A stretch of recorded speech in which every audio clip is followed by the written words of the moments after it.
देखो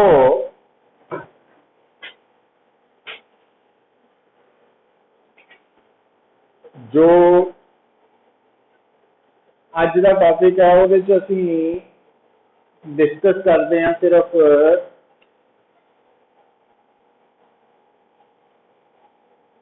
Huygens principle and laws of reflection.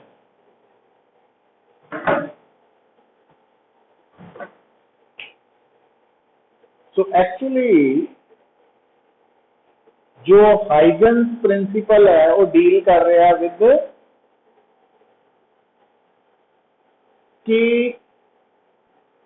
जिस तरह असी फर्स्ट यूनिट दे विच इलैक्ट्रिक फील्ड नूं डिस्क्राइब करन लई इलैक्ट्रिक फील्ड लाइन जो कि 1D कंसैप्ट है ते दूसरा इक्विपोटेंशियल सरफेस जो कि 2D कंसैप्ट है ना सरफेस वाला वो यूज करते हैं और वो आप दसते हैं कि electric field line equipotential surface के परपेंडिकुलर होंगी है। तो उसी तरह नाल तुसी याद रखना वा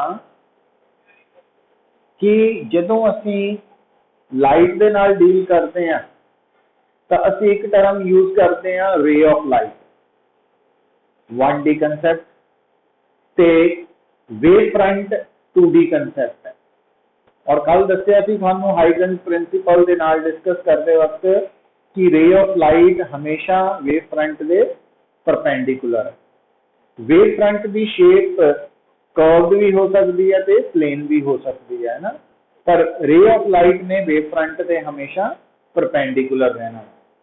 तो उसी गल नूं असीं हुण जदों इत्थे डिस्कस करते हैं या करन लगे हैं कि असीं लॉज ऑफ रिफ्लैक्शन ऑब्टेन करने हैं यूजिंग हाइगन्स प्रिंसिपल। तो इस टॉपिक दे विच सिंपली तुसीं की करना वा कि छोटे जे आर्टिकल भी आए कि आ तुहाडे कोल सब तो पहला तुसीं ड्रॉ कर लेना एक ते मिरर है।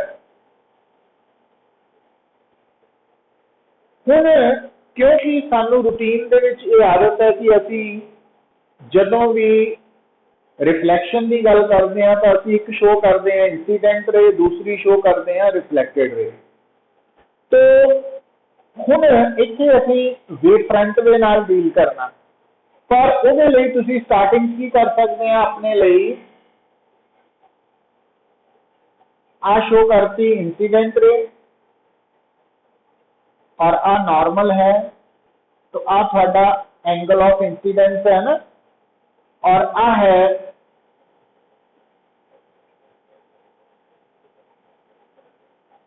दिस इज रिफ्लेक्टेड रे और a angle of reflection, angle of reflection. हुण हाइगन्स प्रिंसिपल के केस च साडा सारा जिहड़ा स्ट्रेस है वो काहदे ते होनी चाहिए वेव फ्रंट ते, क्योंकि आ साडी इंसीडेंट रे है तो आ जिहड़ा सरफेस है वाला ये वेव फ्रंट है। तो असीं इत्थे एक सरफेस ड्रॉ करांगे इदां तो आ एंगल 90 डिग्री बनना चाहिए। तो ये है इंसीडेंट वेव फ्रंट, ये इंसीडेंट वेव फ्रंट। हम बेटा ध्यान दियो क्योंकि आ है इंसीडेंट रे वो इंसीडेंट वेव फ्रंट के परपेंडिकुलर है और आ नॉर्मल मिरर के परपेंडिकुलर है। नॉर्मल तो इंसीडेंट रे बनने वाला एंगल और आ वाला एंगल दोनों सेम है। मतलब वेव फ्रंट के केस जिहड़ा एंगल ऑफ इंसीडेंस है वो वेव फ्रंट के मिरर च बनने वाला एंगल आ गया, प्लेन ऑफ मिरर च तो आ गया। हुण बेटा थानू पता वा कि अकॉर्डिंग टू हाइगन्स प्रिंसिपल कि किसी भी गिवन वेव फ्रंट के ऊपर जिहड़े डिफरेंट पॉइंट्स है वो न्यू सोर्स ऑफ डिस्टरबेंस है। हाइगन्स प्रिंसिपल कहता भी वो भी नवी डिस्टरबेंस पैदा करते। हुण जिहड़ी डिस्टरबेंस इंसीडेंट वेव फ्रंट के ए पॉइंट तो पैदा होएगी, वो अगे नू फॉरवर्ड डायरेक्शन च ट्रैवल करती हुई अल्टीमेटली कित्थे पहुंचेगी, सी डैश पॉइंट पे। तो सी डैश पॉइंट पे पहुंचेगी।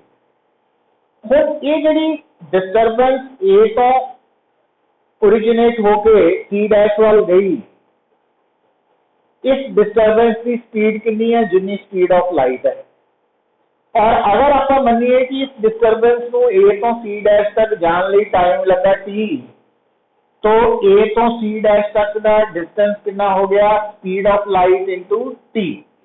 मतलब इतने आप मन के चलते हैं कि इस मीडियम स्पीड ऑफ लाइट सी है, तो टी टाइम च लाइट कितना डिस्टेंस कवर करेगी, सी टी। हुण बेटा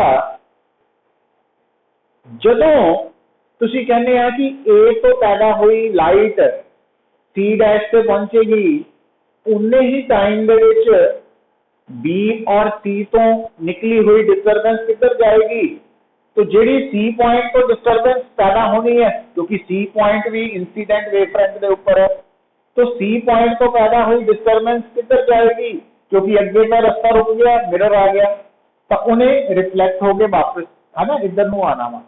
हुण उहदे लई तुसीं की करना, उहदे लई तुसीं कर सकदे आ कि जिस तरह आप इंसीडेंट वेव फ्रंट शो किया, तो इतने आप शो कर सकते हैं रिफ्लैक्टेड वेव फ्रंट, क्योंकि यह रिफ्लैक्टेड वे है, तो ये perpendicular wave front reflected wave front है, तो इनू असीं इदां शो कर देना, है ना। तो आ एंगल 90 डिग्री, इस पॉइंट नू वो कहता, इनू असीं बी डैश कह देंगे, है ना। तो आ जिहड़ा वेव फ्रंट है ये हो जाएगा रिफ्लैक्टेड वेव फ्रंट,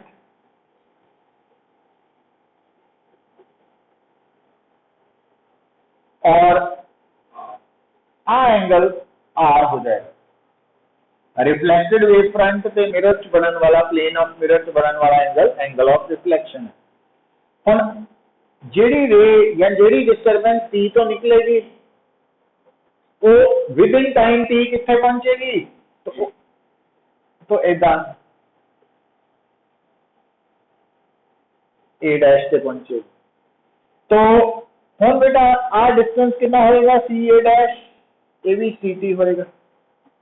क्यों, क्योंकि जिन्ने टाइम च डिस्टरबेंस ए तो सी डैश पहुंची, उन्ने टाइम च डिस्टरबेंस सी तो ए डैश पहुंचेगी ना। तो ये रिफ्लैक्टेड वेव फ्रंट है, ये इंसीडेंट वेव फ्रंट। हुण तुहाडे सामने साफ नजर आना चाहिए थानू कि सी ए ते सी डैश, ये जिहड़ी ट्रायंगल है ना, सी ए ते सी डैश, ते triangle C dash A dash C R congruent triangle.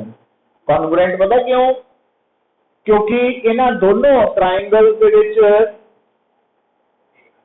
Uh angle बराबर है, एंगल आ वाला angle C A C dash ते सी डैश ए डैश सी, ये 90 के बराबर है ना। और ए सी साइड, सॉरी ए सी डैश साइड ते ए डैश सी साइड, ये भी बराबर है, और आ साइड दोनों लिए कॉमन है, कॉमन है। तो अगर दो ट्रायंगल्स या दो साइड बराबर है, तो एक एंगल बराबर है, कॉन्ग्रुएंट है, तो दूसरा एंगल भी बराबर होंगे, मतलब आई और आर भी इक्वल एंगल्स होंगे। तो ये लॉज ऑफ रिफ्लेक्शन है ना, प्रूव हो गया, I is equal to are. हुण बेटा मतलब अगर थानू हाइजेंस प्रिंसिपल और ਉਹਦੇ बिहाफ से लॉज ऑफ रिफ्लेक्शन के बारे पूछा जाए, तो तुसी ये सारा कुछ डिस्कस कर सकते हैं, कर लूंगे। नारायण कुछ है समझ आ रही थोड़ी बहुत? हम क्लियर है? ठीक है, ठीक है। हम देखो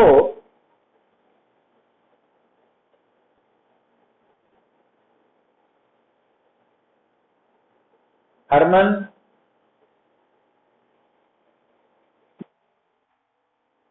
आ रही समझ? कृष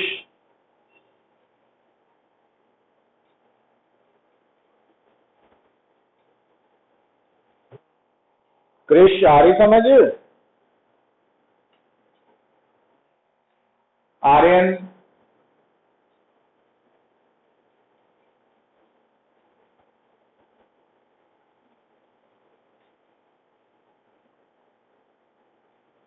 चिराग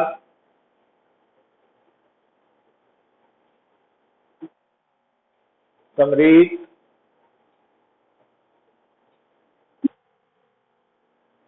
देखो बेटा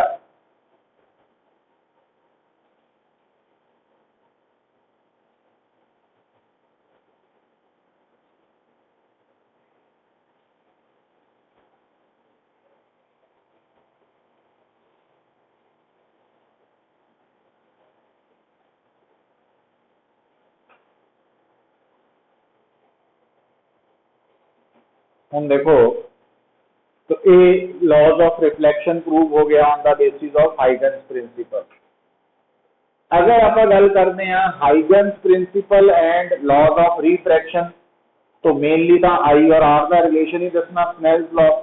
ਉਹਦੇ ਲਈ ਤੁਸੀਂ ਕੀ करना देखो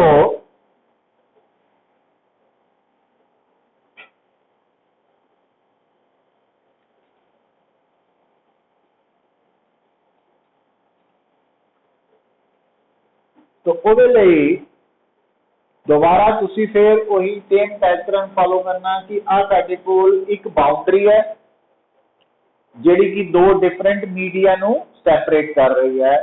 boundary between two different media, इस मीडियम का रिफ्रैक्टिव इंडेक्स है μ1 और इसका रिफ्रैक्टिव इंडेक्स है μ2 और इस मीडियम के अंदर मान लिया कि स्पीड ऑफ लाइट v1 है, ये v2 है ना, दो डिफरेंट मीडियम। ਹੁਣ फिर दोबारा फिर ਅਸੀਂ प्रॉपर वे डायग्राम ड्रॉ करने ਲਈ ਕੀ करना क्योंकि सानू आदत पई है रेज इंसीडेंट रेज की है ना, तो तुसी की करना इनू आ इंसीडेंट रे शो करती आ बन जाएगा नॉर्मल, तो आ आई है और आ आर आ गया है ना, आ रिफ्रैक्टेड रे है, इंसीडेंट रे है, आ आर आ गया है ना। ਹੁਣ ਅਸੀਂ वेव फ्रंट की हेल्प लैन ਲਈ ਕੀ ਕਰਾਂਗੇ ਇੱਥੇ बेटा एक वेव फ्रंट इदा ड्रॉ करना कि आ वाला एंगल 90 डिग्री है ना, तो आ वाला वेव फ्रंट थोड़ा की बन जाना इंसीडेंट वेव फ्रंट। ਹੁਣ ਇਹ ਜਿਹੜਾ वेव फ्रंट है इंसीडेंट वेव फ्रंट, ਇਹਦੇ ਉੱਪਰ ਤੁਸੀਂ 3 पॉइंट सिलेक्ट कर लेने ए बी ते सी। ਹੁਣ ਜਿਹੜੀ डिस्टर्बेंस ए तो पैदा होनी है उन्हें नंबर 1 मीडियम ट्रैवल करते हुए कितने पहुंचना सी डैश से। ਹੁਣ अगर इस डिस्टर्बेंस ਨੂੰ ए तो सी डैश पहुंचने ਨੂੰ टाइम लग गया t, तो ए तो सी डैश डिस्टेंस की होएगा v1t। याद रखना क्योंकि ये अंदर स्पीड ऑफ लाइट असी v1 मनी है। अच्छा हम बेटा इसे आप ड्रॉ करना रिफ्रैक्टेड वेव फ्रंट, ਉਹਨੂੰ ड्रॉ करते वक्त ध्यान रखना कि आ वाली रे ਉਹਦੇ परपेंडिकुलर होए ना, इदा मतलब आ एंगल 90 डिग्री नजर आए, तो आ साडा वेव फ्रंट बन गया रिफ्रैक्टेड वेव फ्रंट। तो आ है एंगल ऑफ रिफ्रैक्शन और आ है एंगल ऑफ इंसिडेंस। ਹੁਣ इत्थों भी रिफ्रैक्टेड रे शो करनी है, वो कितना शो करांगे ये पैरेलल, तो ये पैरेलल जो आप रे शो करांगे है ना।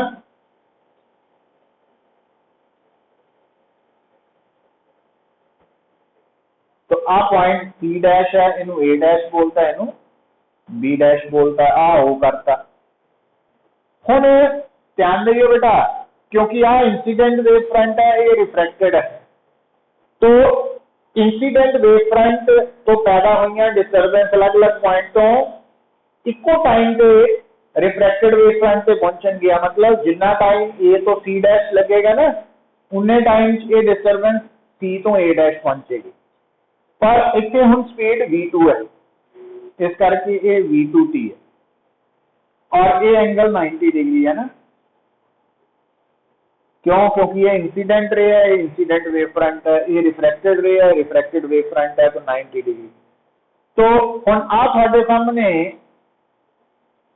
इन right angled triangle C A C dash,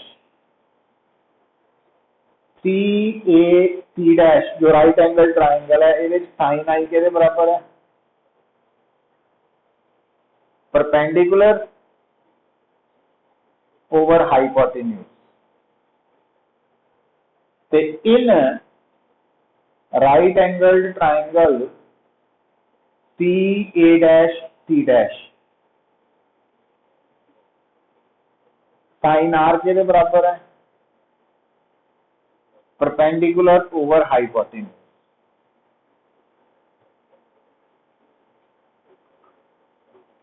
तो dividing equation 1/2 sine I by sine R के बराबर हो गया v1/v2, है ना।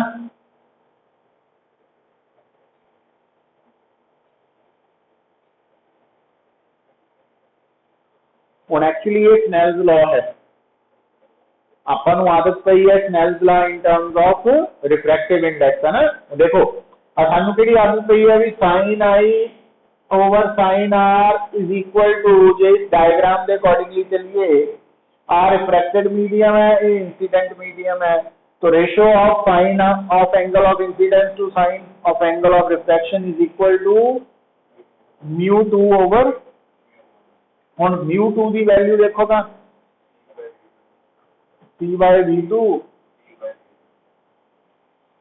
तो आही है ना वेलोसिटी की टर्म्स सेम। तो ए Snell's law, this is Snell's law, इनू म्यू की टर्म्स कितना कन्वर्ट कर सकते हैं, इदा लिख लो कि c/v2 ओवर c ओवर, और ए बन गया μ2 ओवर, है ना। ये चेंज कर सकते हैं, मतलब ये दोनों आर्टिकल्स जेडे है एग्जाम च आ सकते हैं कि अगर एग्जाम सब्जेक्टिव होंदा सैकेंड टर्म का, ये आने के चांसेस होंगे हैं दोनों चो एक दे।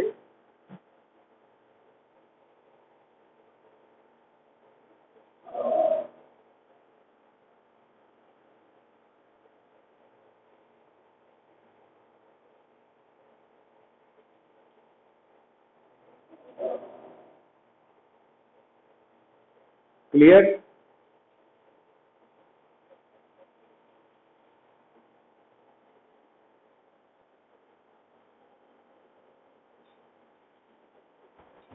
हम देखो बेटा,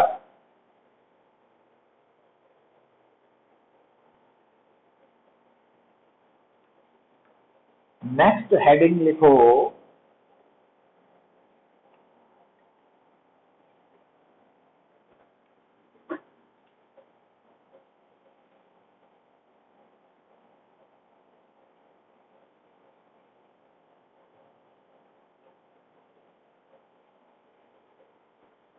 इंटरफेरेंस ऑफ लाइट।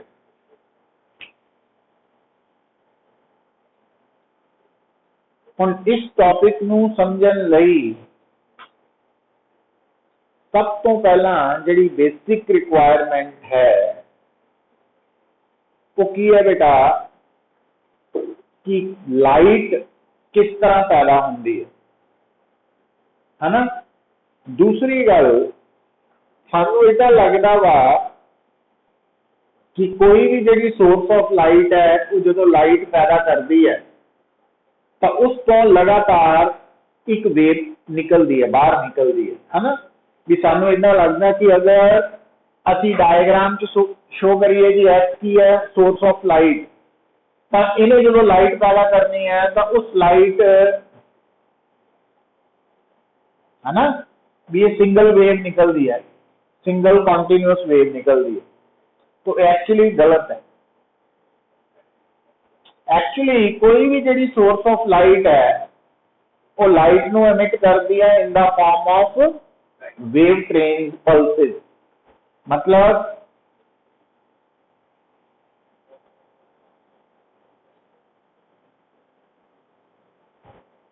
ठीक है, ये पल्सेस की फॉर्म होंगी है, इदा कंटिन्यूटी नहीं होंगी ये। और ये पल्सेस पैदा कदों होंदियां, जदों किसी भी सोर्स ऑफ लाइट के एटम ने ना एक्साइटेड स्टेट चो ग्राउंड स्टेट वाल या लोअर एनर्जी स्टेट वाल जंप करना। मतलब एटम ने नहीं करना, वो अंदर इलैक्ट्रॉन ने। मीन थानू पता ही है, बोहर मॉडल पढ़िया कि हर एटम के अंदर डिफरेंट एनर्जी लैवल्स है। तो जदों कोई भी electron higher energy level to lower energy level jump करेगा तो एक्सेस एनर्जी एमिट होएगी in the form of radiation. वैसे असीं कहने हैं फोटोन की फॉर्म च ना, तो पल्स की फॉर्म कह सकते। तो हुण आ जिहड़ी पल्स शो की है ये एक इलैक्ट्रॉन के नीचे आन करके है, और आ पल्स दूसरे इलैक्ट्रॉन के नीचे आन करके है, आ पल्स तीसरे इलैक्ट्रॉन के नीचे आन करके एंड सो ऑन। और थानू पता था कि किसी भी सबस्टांस के अंदर there are billions of atom है ना। तो हर एटम जिहड़ा वा उहदे अंदर नंबर ऑफ इलैक्ट्रॉन्स। तो ये सारे इलैक्ट्रॉन्स जिहड़े है जदों इन्हां विचों कुछ इलैक्ट्रॉन्स नीचे आते हैं तो लाइट एमिट होंदी है। एक्चुअली लाइट एमिट होएगी, उन्हें भी ध्यान रखने की गल ये होंदी है कि वो डिपेंड करता कि जिहड़ी इलैक्ट्रॉन है वो higher energy level to lower energy level जो जंप करता तो दोनों एनर्जी लैवल का एनर्जी डिफरेंस इस गल नूं डिसाइड करता कि पैदा होने वाली एनर्जी इंफ्रारेड रेडिएशन है कि अल्ट्रावायलेट रेडिएशन है कि लाइट है। वो फ्रीक्वेंसी रेंज से डिपेंड करता है ना। पर एक गल क्लीयर है कि लाइट ने पैदा कितना होना, डी एक्साइटेशन करके। इलैक्ट्रॉन्स जो higher energy level to lower energy level jump करेंगे उदों पैदा होना लाइट ने। हुण देखो बेटा, हुण हुंदा की है कि असी हर वेव दे नाल ना एक टर्म जोड़ते हैं, वेवलेंथ, फ्रीक्वेंसी, एम्पलीट्यूड है ना, ये टर्म जोड़ते हैं, टाइम पीरियड। तो हर वेव के नाल असी एक टर्म की जोड़ते हैं, वेवलेंथ, दूजी फ्रीक्वेंसी, तीजा टाइम पीरियड, चौथा एम्पलीट्यूड है ना। ये पॉइंट तो है ही है, पर ये आप एक होर गल दसते हैं क्योंकि जिहड़ियां साडी वेव है ना वो असी किहड़ी फॉर्म च मनते हैं, साइनोसॉइडल वेव, साइन तरफ। तो साइनोसॉइडल होने करके ना असी वेव दे नाल एंगल मतलब यूज करते हैं कि जे मान लो इस पॉइंट में मैं 0 डिग्री बोलता वहां तो आ 90 डिग्री बन जाएगा, तो आ 180 डिग्री है ना, 270 डिग्री और आ 360 डिग्री। ठीक है, तो हम तुसी नोट की कर रहे हैं कि ये जिहड़ी वेव है ये अगे नहीं जा रही है। तो आ 360 है, ये 450 है, आ 540 है, आ 630 है, ये 720 डिग्री हो गया। हम तुसी नोट की कर रहे हैं, ये डायग्राम की दस रही है सानू कि ये जिहड़ी साइनोसॉइडल वेव है ये जदों इत्थों स्टार्ट हुई तो उहदा फेज है 0 डिग्री, उहनूं फेज कह दिंदे हैं। ते जदों इत्थे पहुंची तो उहदा फेज कितना हो चुका, 720 डिग्री। इहदा मतलब जदों असी हुण गल नूं समझो पुत्तर, आ सिंगल वेव है तो सिंगल वेव की लेंथ नूं वेव लेंथ कहते हैं, और आ जो इनू एम्पलीट्यूड कहते हैं, और single wave no given point चो पास करने लिए जितना टाइम लगता है वो टाइम पीरियड है, और number of wave passing through given point in 1 second वो फ्रीक्वेंसी है ना। ये टर्म्स तो पता वा, पर एक नवी गल जी आप एंगल फेज वर्ड यूज कर रहे हैं जो कि मैथमेटिक्स एंगल है ना, क्योंकि ये एंगल वेव की स्टेट को डिस्क्राइब कर रहा है। तो तुसी देख रहे हैं कि जो वेव पैदा हुई तो वह फेज कितना वा 0 डिग्री है ना, पर वो जिदा अगे बढ़ी तो वह फेज बदल गया, बदलता वा। और हुण आ जो फेज है, हम गल को समझियो, हुण आ जो फेज है इनू आपां की कह सकते हैं, फाइनल फेज इस डायग्राम च। और आ की हो गया इसका इनिशियल फेज है ना। तो फेज डिफरेंस कितना है, फेज डिफरेंस इस केस वो है 720 डिग्री, जिन्हों असी 4 पाई रेडियन लिख देना है ना, SI यूनिट की टर्म्स। हुण तुसी नोट करो ये जड़ा फेज डिफरेंस 720 डिग्री या 4 पाई रेडियन है, इहदे लई कितना डिस्टेंस कवर करना पिया,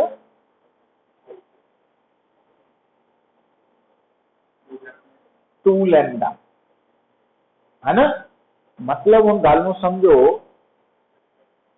कि अगर थोड़ी वेव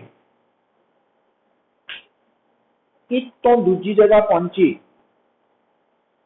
तो अगर इनिशियल पॉइंट पे ओदा फेज हैगा वा फाई आई,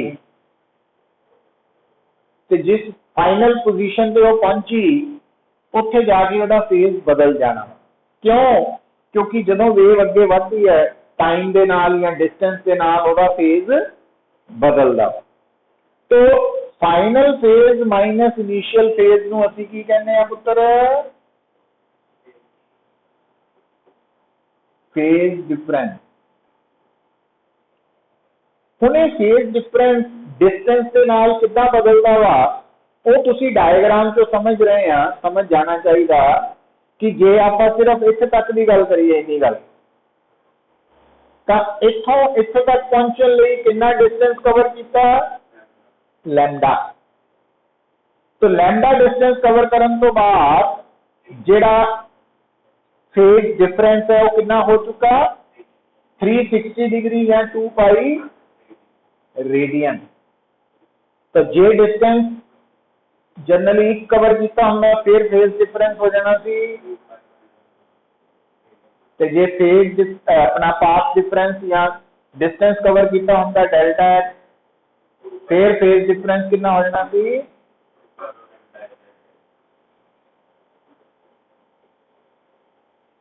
तो ये आ गया relation between phase difference and path difference. तो आ जिहड़ा डिस्टेंस है ना, जेडे दो पॉइंट्स से असीं फेज डिफरेंस ले रहे हैं उन्हां दो पॉइंट्स के विचली दूरी नूं पाथ डिफरेंस कह देंगे हैं। तो तुसी नोट की कर रहे हैं कि पाथ डिफरेंस अगर पता होएगा तो फेज डिफरेंस निकाल सकते हैं, फेज डिफरेंस पता होएगा तो पाथ डिफरेंस आ सकता। तो ये बड़ा इंपॉर्टेंट रिलेशन है, हर तरह की वेव लई एप्लीकेबल है, चाहे वो EM वेव है तो चाहे वो मैकेनिकल वेव। तो आ रिलेशन है between phase difference and path difference. ये पाथ डिफरेंस है, ये phase difference.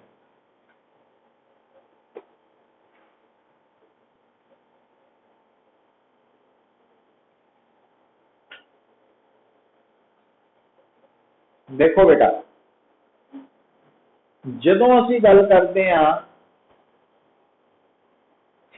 Phase difference path difference की और उन्होंने रिलेशन भी बड़ा इंपॉर्टेंट है। और एक आप गल जी समझे है ना वो की है, कोई भी वेव जदों पैदा होंदी है उस वक्त उसका जिहड़ा फेज है, स्टार्टिंग फेज है ना, तो कुछ भी हो सकता, जरूरी नहीं 0 डिग्री हो, वो कुछ भी हो सकता। ठीक है, तो जिहड़ा स्टार्टिंग फेज है उसकी वैल्यू जरूरी नहीं है 0 डिग्री होए, ये दिमाग च रखो। जदों भी कोई source of light light emit करती है तो एक तो सानू पता लग गया कि लाइट एक कॉन्टिन्यूअस वेव नहीं है, तो एक्चुअली वेव पल्सिस तो बनी हुई है, पहली पल्स ਉਹਦੇ मगर दूजी तीजी। हुण ਇਹਦੇ ਚ इदां हो सकदा पुत्र ਇਹ ਗੱਲ ਨੂੰ ਧਿਆਨ ਨਾਲ सुनो कि ਜਿਹੜੀ पहली पल्स पैदा हुई है लाइट की, तो ਉਹਦਾ इनिशियल फेज हो सकता 0 डिग्री होए, है ना। ਤੇ ਉਸ ਤੋਂ ਬਾਅਦ ਜਿਹੜੀ सैकेंड पल्स पैदा हुई ਉਹਦਾ इनिशियल फेज हो सकता 10 डिग्री होए, ਜਿਹੜੀ ਉਸ ਤੋਂ ਬਾਅਦ थर्ड पल्स पैदा हुई ਉਹਦਾ हो सकता इनिशियल फेज 90 डिग्री होए। मतलब क्योंकि एक पल्स दूसरी पल्स तीसरी पल्स वो एक दूसरे तो इंडिपेंडेंट है, क्योंकि वो एक एटम की डी एक्साइटेशन करके है, दूसरी दूसरे की, और ये एटम आपस च लिंक्ड नहीं है, इंडिपेंडेंट है। तो इस कारण करके ये गल दिमाग च रखनी है कि कोई भी जी लाइट है जो सोर्स ऑफ लाइट चो बाहर निकलती है तो वह इनिशियल फेज 0 डिग्री होए, हमेशा 0 जरूरी नहीं है, वो 10 degree 5 degree 7 degree 90 degree 120 degree 50 degree तो इदा चेंज होता रहता। ठीक हो गई गल। हुण बेटा ध्यान नाल गल सुनियो, जदों कोई भी सोर्स ऑफ लाइट तो लाइट पैदा होती है तो हर सोर्स ऑफ लाइट के अंदर there are billions of atoms जिहड़े कि एक्साइटेड स्टेट तो डी एक्साइट होके वेव पल्सेस पैदा कर रहे हैं। तो एक सोर्स ऑफ लाइट और दूसरी सोर्स ऑफ लाइट है ना, इन्हां दे एटम्स दा आपस च कोई लिंक नहीं है।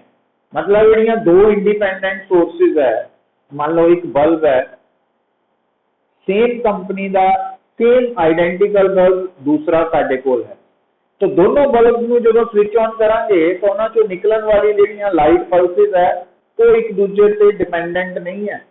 डिपेंडेंट नहीं का मतलब की है, हुण गल नूं समझो। इंडिपेंडेंट है मतलब पहली जिहड़ी बल्ब है ਉਹਦੇ चों निकलन वाली जिहड़ी पहली पल्स है ਉਹਦਾ हो सकता इनिशियल फेज 0 होए, और दूसरे बल्ब से निकलन वाली पहली पल्स का इनिशियल फेज हो सकता वा 5 डिग्री होए। इसका मतलब फेज डिफरेंस कितना वा 5 डिग्री का। सैकेंड पल्स जिहड़ी फर्स्ट बल्ब चों निकली है ਉਹਦਾ इनिशियल फेज हो सकता 10 डिग्री होए, और जिहड़ी सैकेंड पल्स है ना सैकेंड बल्ब की ਉਹਦਾ इनिशियल फेज भी 10 डिग्री होए।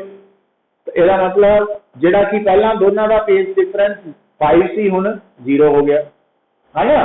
फिर हो सकता है जी थर्ड पल्स फर्स्ट बल्ब के बाहर निकली है ਉਹਦਾ इनिशियल फेज 90 होए और दूसरी वाली का 150 हो जाए, तो इट मीन दोनों का फेज डिफरेंस 60 डिग्री है। तो कहने का मतलब ये जड़ियां दो इंडिपेंडेंट सोर्सेज है इन जनरल, इन्हां दा इनिशियल फेज डिफरेंस टाइम दे नाल बदलता रहता वा, इक्को जिहा नहीं रहता। तो इन्हां नूं असीं कहने आ non coherent sources, non coherent sources. पर अगर साडे कोल दो सोर्सेज होण बेटा, दो सोर्सेज ऑफ लाइट है, पर उन्हां दी खासियत यह है कि दोनों जिहड़ियां लाइट पैदा कर रही हैं, एक तो दोनों की लाइट्स की वेवलेंथ बराबर है, और दूसरा दोनों के पैदा हुई wave pulses they which phase difference की है जिहड़ा वो फिक्स्ड है। मतलब जे पहली पल्स दा फेज डिफरेंस 0 है तो सैकेंड का भी फेज 0 ही है, थर्ड लई भी 0 है, फोर्थ लई भी 0 ही है।